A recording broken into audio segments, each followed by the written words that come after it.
Hello students, western political thought की व्याख्यान की श्रृंखला में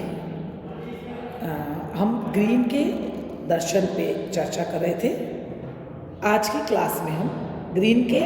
दर्शन का मूल्यांकन करेंगे। हमने देखा कि ग्रीन एक महान आदर्शवादी विचारक के रूप में हमको दिखाई देते हैं और राजनीतिक विचारों के इतिहास में उनका महत्वपूर्ण योगदान हमको परिलक्षित होता है। लेकिन ग्रीन का मूल्यांकन करते हुए हमें कुछ बातों पर विशेष ध्यान देना चाहिए। सर्वप्रथम हम ये देखते हैं कि ग्रीन ने आदर्शवादी दृष्टिकोण को अपनाया और उनका जो दर्शन है इसमें हमें गुण और दोषों दोनों का सम्मिश्रण दिखाई देता है, क्योंकि वे ईगलवाद, व्यक्तिवाद और उदारवाद तीनों विचारधाराओं का एक निश्चित रूप के रूप में जाने जाते हैं। एक आदर्शवादी के रूप में उन्होंने राज्य को की जो एक यांत्रिक अभी तक जो गणना हो रही थी या यांत्रिक तरीके से या संविदा के आधार पर हम राज्य को देख रहे थे, उन्होंने इन सभी सिद्धांतों को अमान्य ठहराते हुए जो राज्य का सावयवी सिद्धांत है, ऑर्गेनिक थ्योरी जिसे हम कहते हैं,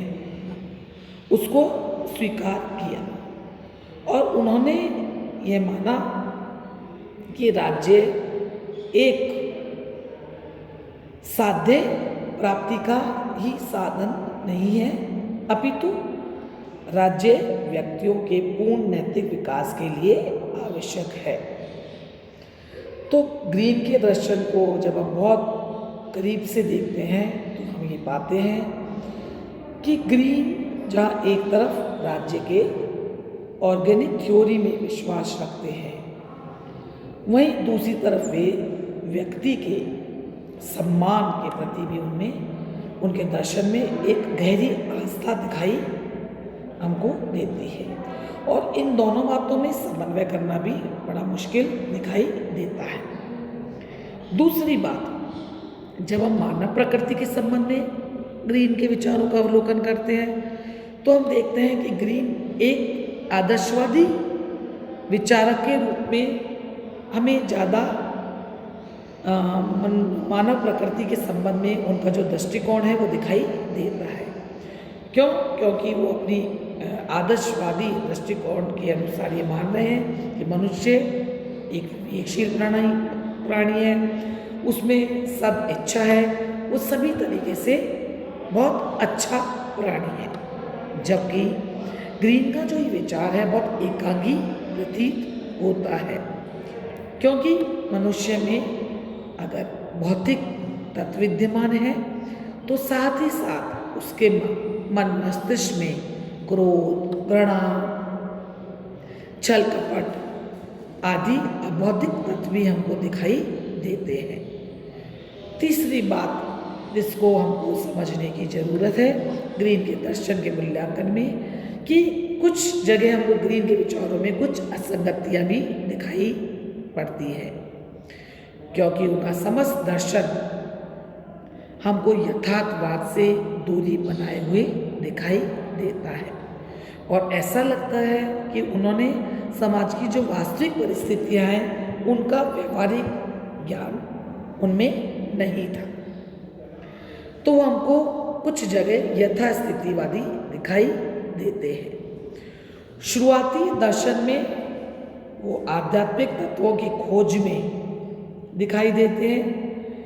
जहाँ वो हीगल के दर्शन के बहुत करीब हमको लगते हैं और हम ये भी जानते हैं कि हीगल का जो आदर्शवादी दर्शन है वो बहुत सूक्ष्म और क्लिष्ट भी दिखाई देता है। तो यहाँ जिस शाश्वत आत्मा, चेतना, सामान्य इच्छा, सदिच्छा जैसे जो शब्द हैं वो जो कि हमको कल्पनात्मक अधिक दिखाई देते हैं, ग्रीन हमको उनके बहुत करीब लगते हैं। तो इस कारण भी हमें लगता है कि ग्रीन का जो दर्शन है वो बहुत अधिक बोझिल या बहुत अधिक कल्पनावादी दिखाई देता है। इच्छा संबंधी जो ग्रीन के विचार हैं उनका हम अवलोकन करें तो हॉब हाउस एक विचारक हैं और उन्होंने बहुत अच्छी तरह से इसकी समीक्षा की है कि जहाँ तक इच्छा का संबंध है, जिनकी ग्रीन चर्चा कर रहे हैं, वह कभी भी सार्वजनिक नहीं होती और जहाँ वो सार्वजनिक या पब्लिक होती है वहाँ वो इच्छा नहीं रह जाती। तो हम देखते हैं कि ग्रीन के दर्शन में हमें कुछ कमियां भी दिखाई देती है, लेकिन हम इस बात से भी इनकार नहीं कर सकते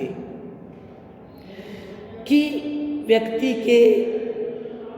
समाज में जो उसकी उपयोगिता है वहाँ पे ग्रीन एक शुष्क कोई काल्पनिक दार्शनिक नहीं अपितु एक अनुभवी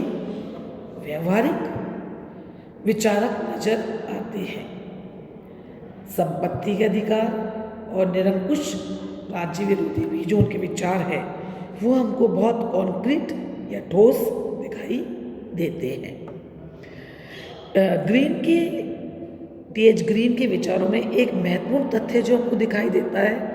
कि वो व्यक्ति के महत्व पर बहुत उनका दृढ़ विश्वास था और व्यक्ति की स्वाधीनता पर उनकी एक गहरी आस्था हमको दिखाई देती है।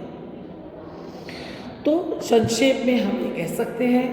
कि राजनीतिक दर्शन को ग्रीन की कुछ अतुल्य और अमूल्य विरासत प्राप्त होती है, जिनमें सर्वप्रथम जहाँ ग्रीन उपयोगितावाद और उदारवाद में संशोधन करते हैं और उसमें